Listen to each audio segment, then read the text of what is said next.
Tout ce qui est en mouvement et perçoit son environnement sous l'action visuelle ou olfactive, et ou sensitive, et ou gustative, et ou auditive, est composé d'eau. Seule source réelle et abondante d'autrefois, qui nous servait de breuvage afin de nous faire garder la tête froide. C'est de cette source qu'on pourra prendre connaissance de ce qui a été oublié, car elle est le secret de toute vie, de toute envie et de toute survie. En principe, pour qu'une entité matérielle se structure, il faut que celle-ci puisse avoir la capacité de mémoriser des informations comme la couleur qu'elle va émettre, le son qu'elle va produire, la texture qu'on va ressentir chez elle, et enfin le but recherché, la réalisation de cette matière organique ou non.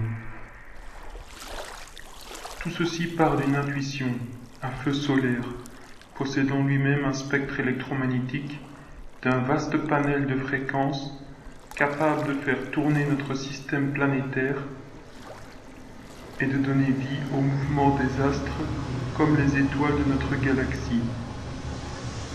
Suite à cela, il faut tendre l'oreille. Et c'est en tendant l'oreille qu'on peut écouter les sons de la nature se fondre dans le paysage, jusqu'à produire des couleurs chatoyantes lorsqu'on lève les yeux au ciel. C'est cette couleur qui est la véritable humeur de ce qui nous a mis au monde et nous a donné cette capacité de réfléchir, ainsi que de transmettre cette réflexion à qui souhaiterait en découvrir plus.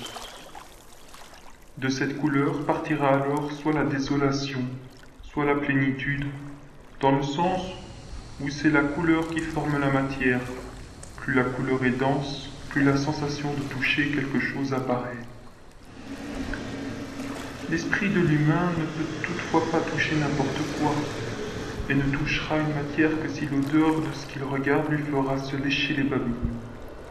Car c'est en fait la matière elle-même qui demande elle aussi à exister, lorsqu'elle arrive à maturation par sa couleur vive et presque chatoyante, afin de donner ainsi à l'être qui la regarde avec envie les fruits de sa croissance à celui qui reconnaîtra son existence en lui souhaitant une bonne régénération. Cette humeur de la nature, ou je dirais le ton, ou même la tonalité qu'elle en donne, marquera le début d'un ordre nouveau, et prendra un goût aquatique depuis un plan astral, visible depuis la Terre, mais aussi comportemental en fonction du taux d'hydrogène apporté et magnétisé par notre précieux Soleil. En cette première partie, c'est avec ces derniers mots qui sont de vous dire que rien n'est limité ni dans le temps ni dans l'espace à notre échelle, que vous trouverez enfin le chemin qui vous mènera à votre véritable but, celui de vous régénérer pour acquérir de nouvelles compétences, comme évoqua Proust et Lavoisier. Rien ne se crée, rien ne se perd, tout se transforme dans des proportions équivalentes.